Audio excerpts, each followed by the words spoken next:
하나님 말씀 사도행전 14장 19절부터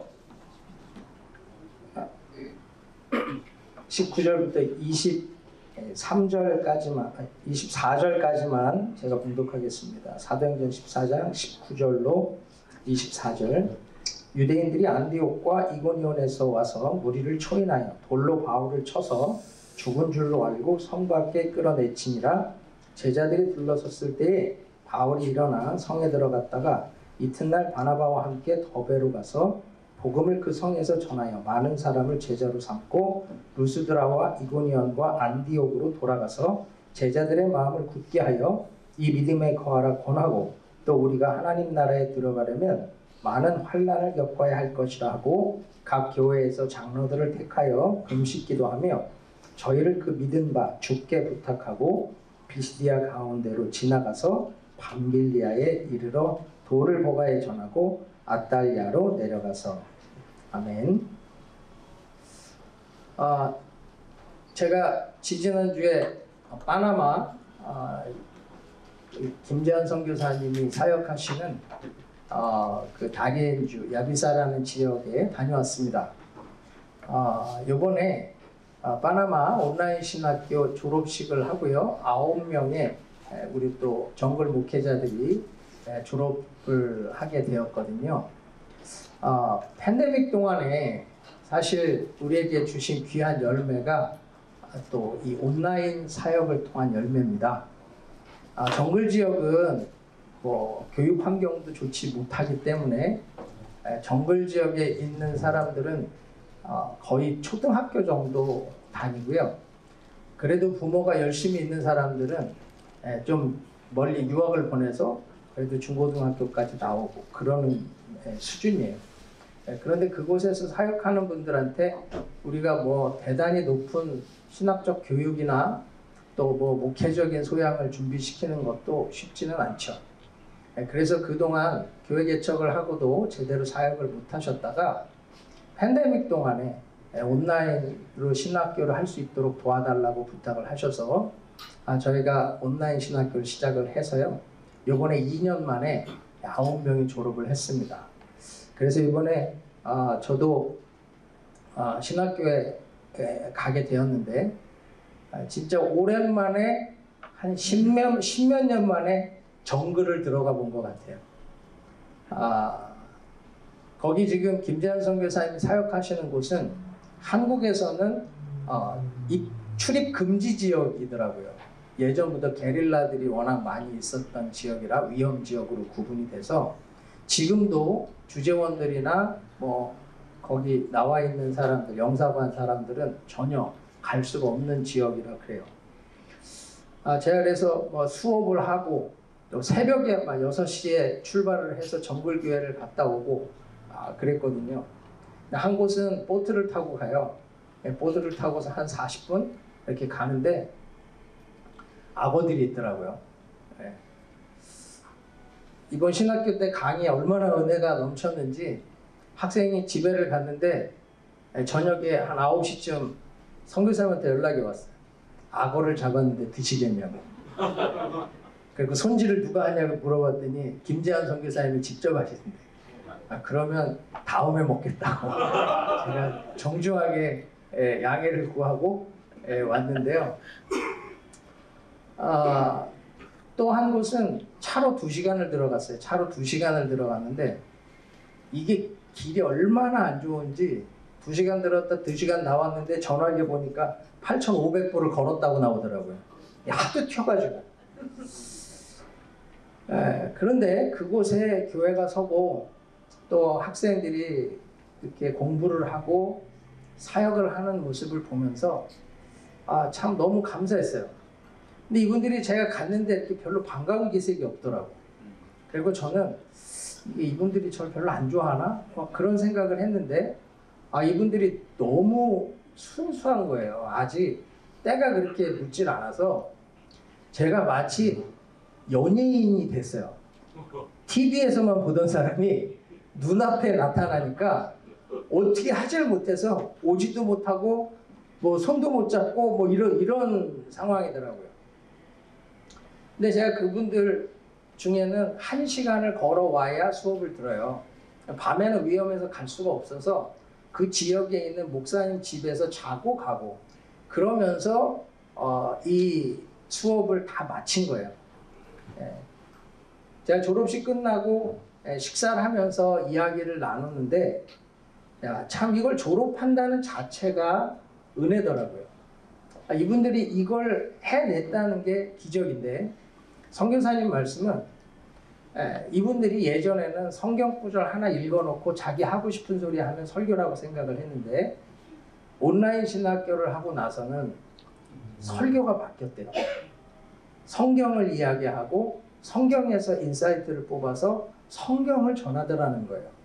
그래서 자기는 너무너무 그게 감사해서 이 온라인 신학교를 통해서 우리 정글 목회자들의 수준이 진짜 성경을 전하는 수준으로 올라갔다는 것이 너무 감사하다고 김재한 선교사님 얘기를 하시는 거예요.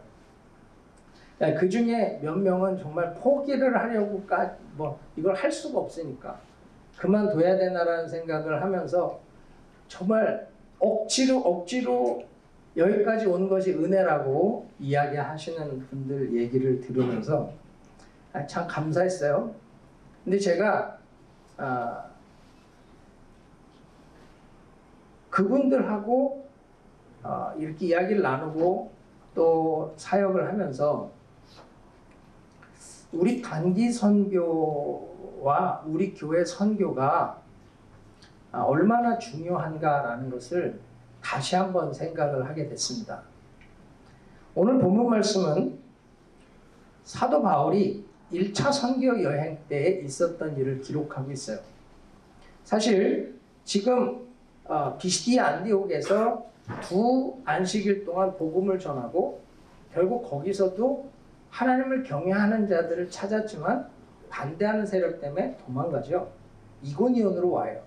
거기서도 또 반대 부딪히고 루스드라에 가서는 나면서부터 안진뱅이 된 자를 일으키는 기적을 경험하니까 제우스다, 신이다, 제사 드리려고 하니까 그러지 말라. 그러면서 또 반대하는 세력으로 인해서 지금 19절에 보면 돌에 맞아 죽은 줄 알 정도로 그렇게 돌로 맞아서 버려지잖아요. 그런데 보세요. 20절에 제자들이 둘러섰을 때예요. 제자라고 기록을 하고 있어요. 그가 여기서 1년, 2년, 5년, 10년을 있었던 게 아니거든요. 정말 짧은 시간을 있었지만 그들이 말씀을 듣고 믿음을 갖고 제자가 됐다는 거죠.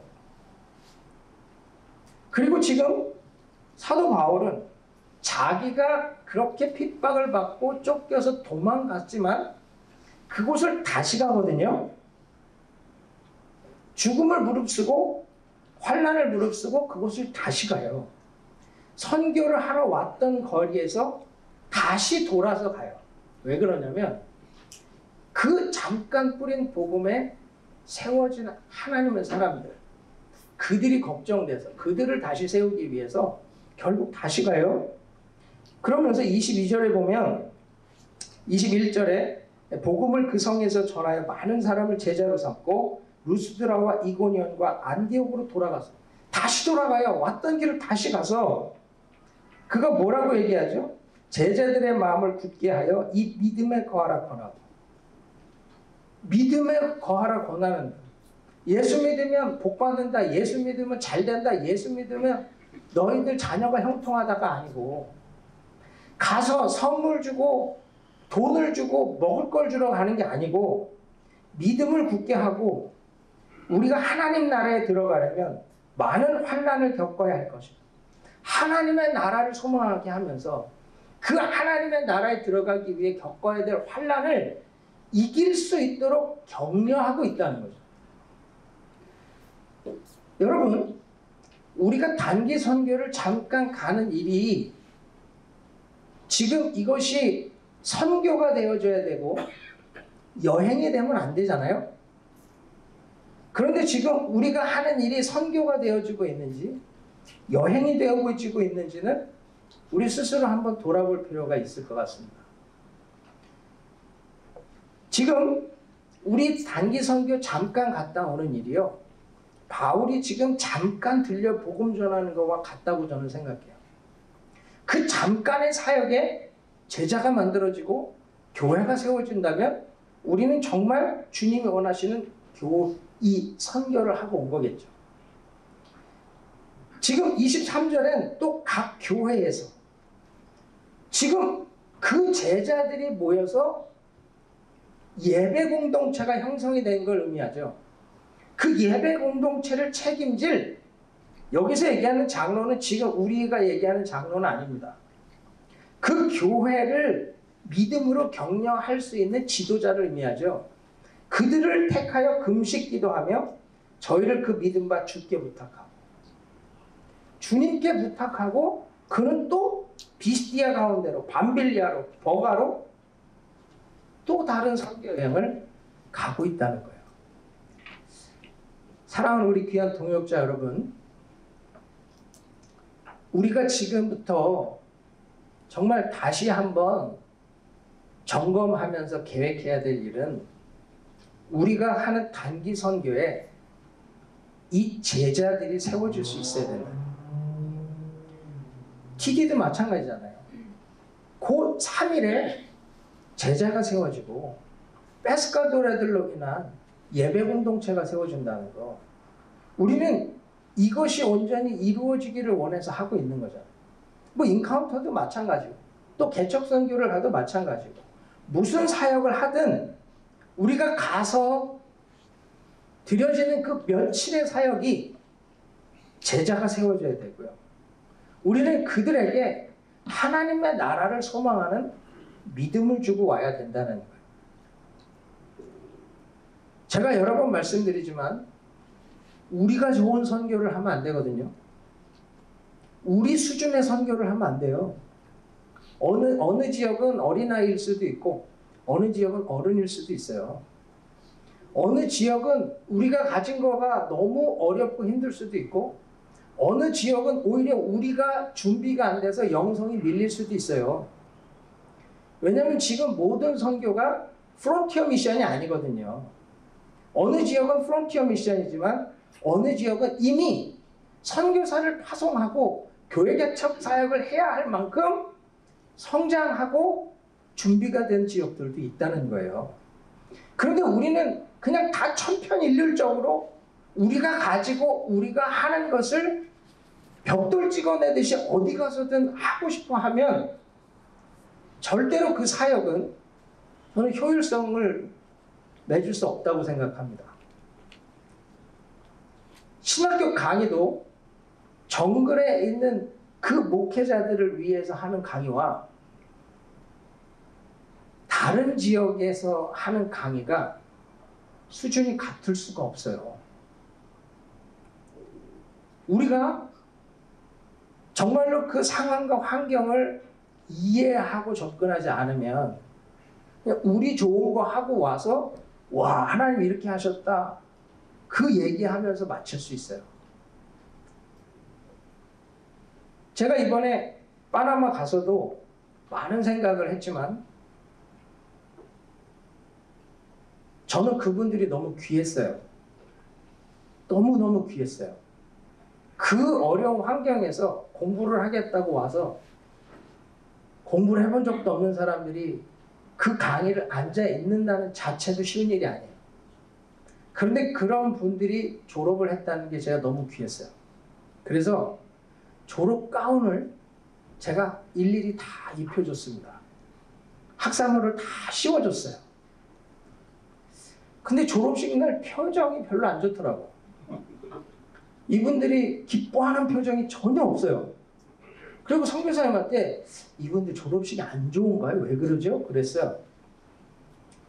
자기도 모르겠대. 뭔가 자기가 모르는 기류가 흐르는 것 같대요. 근데 졸업식 다 끝나고 이제 저녁 식사를 제가 준비해서 대접을 하면서 얘기하는데요. 한 분이 그래요. 자기는 이런 옷을 입을 거라고 꿈에도 생각해 본 적이 없고 TV에서 나오는 모습을 볼 때 내가 이걸 입을 수 있을까라는 생각을 했답니다. 그런데 그게 실제가 되니까 몸이 굳어서 너무 긴장을 해서 자기는 몸이 벌벌 떨려서 어떻게 하지 못했다는 거예요. 한 분은 제가 그 옷을 입혀주는데 이분이 나에게 이걸 왜 입혀주지? 그것 때문에 너무 감격을 해갖고 펑펑 울었대요. 근데 선교사님은 뭐라고 얘기하신지 아세요? 아니 안 목사님 저걸 왜 입혀주지? 애들 스포일 시키면 안 되는데. 그 생각을 했다는 겁니다. 그런데 그들이 그렇게 감격하고 감동할지 자기는 몰랐대요. 제가 그 옷을 입혀준 이유는 하나입니다. 그분들이 너무 귀하고 그들이 앞으로 나가서 사역할 저의 귀한 동력자이기 때문에. 세상에서는 무시할 줄 몰라요. 공부도 못하고 가난하고 정글에 있는 정말로 사람들이 주목하지 않는 사람들일지 몰라요. 그러나 그 구석에 미전도 종족들이 얼마나 많은지 그들에게 복음을 전하는 건 우린 못해요. 그들이 해야 돼. 그게 너무 귀해서 제가 입혀드렸어요. 그리고 제가 그들에게 뭐라고 얘기했냐면 끝까지 충성했기 때문에 이 옷을 입을 수 있는 거다. 중도에 포기한 사람들이 당신들 주변에 얼마나 많냐. 그러나 당신들은 끝까지 완주했기 때문에 이 옷을 입는 거다. 그런데 목회는 이거보다 더 힘들 수 있다. 그 정글 구석구석을 다니는 거 쉽지 않을 수 있다. 진짜 길을 잃어버릴 수도 있는 그런 길을 다녀야 돼요. 그런데 포기하지 말라고. 포기하지 말라고. 끝까지 사명 감당하라고. 그리고 이 신학교 과정을 마치듯 당신들에게 주어진 목회의 사명을 마치라고. 그러면 주님 앞에 서는 날 주님이 당신들의 예복을 입혀주실 거라고. 당신들 머리에 금면류관을 씌워주실 거라고. 그 이야기 나누면서 그분들도 울고 저도 울고. 사랑하는 우리 동역자 여러분, 정말 우리에게 주어진 이 귀한 선교의 사명 영광스러운 거예요. 다른 교회에서는 꿈도 꾸지 못하는 일이에요. 근데 그게 우리의 자랑이 되고 그로 인해 우리가 높아진다면 그건 우리에게 복이 되지 않겠죠. 저와 여러분도 마찬가지로 선교지에 있는 그 영혼을 귀히 여기면서 끝까지 가실 수 있길 바랍니다. 아멘. 그 끝에서 주님 만나는 것, 그게 우리의 바람이잖아요. 그때 우리에게 예복을 입혀주시고 금면류관을 주시며 잘했다. 나의 사랑 나의 어여쁜 자야. 일어나 함께 가자. 말씀해 주신다면 우린 그걸로 성공 아닙니까? 그러므로 우리에게 진짜 주어져 있는 이 사역들 조금 더 주님이 뭘 원하시고 현장에 어떻게 도움이 될 수 있을까? 우리가 이걸 조금 더 준비하면서 더 잘 계획해서 하나님 앞에 칭찬받는 저와 여러분 되기를 축원합니다. 기도하겠습니다. 우리 같이 기도하실 때 정말 바울이 잠깐 지나간 자리마다 제자가 서고 교회가 선 것처럼 우리의 선교에 그런 은혜와 열매가 있게 해주시옵소서. 아버지, 정말로 그 선교지의 영혼들을 귀히 여기면서 우리의 걸음이 그 끝에서 주님을 향하여 갈 수 있도록 주님 앞에서 잘했다 칭찬받는 정말로 거룩한 의복과 영광의 면류관, 의의 면류관, 금면류관 쓸 수 있는 저와 우리 모두 될 수 있도록 은혜 위에 은혜를 더하여 주시옵소서. 우리 주여 부르고 기도합니다. 주여, 주여, 주여. 좋으신 아버지 하나님과 살아계시고 감사드립니다. 우리 아버지 하나님 해주셔서 하나님의 선하신 일을 이루시고 아버지 하나님의 이 시간 하나님의 귀한 선교를 위하여 다시금 고민하고 기도하며 준비할 수 있도록 은혜 주시고 감사합니다. 아버지 하나님 참으로 우리가 그 선교의 영혼들을 위하여 아버지 하나님의 그들을 향한 하나님의 계획을 돕는 자로서 아버지 하나님의 그들을 주인공으로 세우는 사역을 힘껏 감당하며 하나님의 영광을 보게 하여 주옵소서. 아버지 하나님 저들의 믿음을 경고 또 아버지 하나님의 나라를 소망하고 반란을 이기고 주 앞에서는 거룩한 의를 세울 수 있도록 아버지 하나님의 도우심을 베풀어 주시옵소서. 좋으신 아버지 하나님의 기뻐하시고 아버지 하나님의 주를 통해 악당함에 들어가기 원합니다. 우리 주의 마의 성결의 사역을 통해 근거하며 하나님의 세워지기를 원합니다. 아버지 하나님 도와주시옵소서.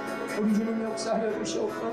거룩하신 아버지 하나님의 기뻐하시는 하나님의 종들을 아버지 하나님의 땅에 증거되는 나타나도록 함께하여 주시옵소서. 우리 주의 마에 하나님의 귀한 은혜를 주여 부어주셔서 이 사명 감당하고 하나님 앞에 칭찬받고 영광의 멸류관 받는 종들을 설 수 있도록 주님 함께하여 주시옵소서. 조시 하나님 감사합니다. 하나님의 교회에 선교의 사명 주시고 세계 선교 마무리 비전 주심을 감사합니다. 아버지, 정말로 우리가 잠깐 다녀오는 사역들일지라도 바울의 선교 여행과 같이 제자가 세워지고 교회가 서는 그 은혜를 베풀어 주시옵소서. 우리가 하나님 앞에 그 열방의 영혼들을 귀히 여기게 하시고 하나님이 찾으시는 한 영혼을 향하여 우리가 최선을 다하고 충성을 다하여 그 사명 감당케 하여 주시옵소서. 우리의 걸음 끝에 주님 만나게 하시고 주님이 우리에게 정말 거룩한 예복을 입히시고 의의 면류관, 영광의 면류관, 금면류관을 씌우시고 잘했다 충성된 종아 말씀하시는 그 음성 듣기까지 우리의 걸음이 오직 주님께로만 그 십자가로만 향하게 하여 주시옵소서. 아버지 하나님께서 주의 마위를 통해 놀라운 일 이루시고 주의 재림을 준비케 하실 줄 믿사오고 예수님의 이름으로 감사하며 기도하옵나이다. 아멘.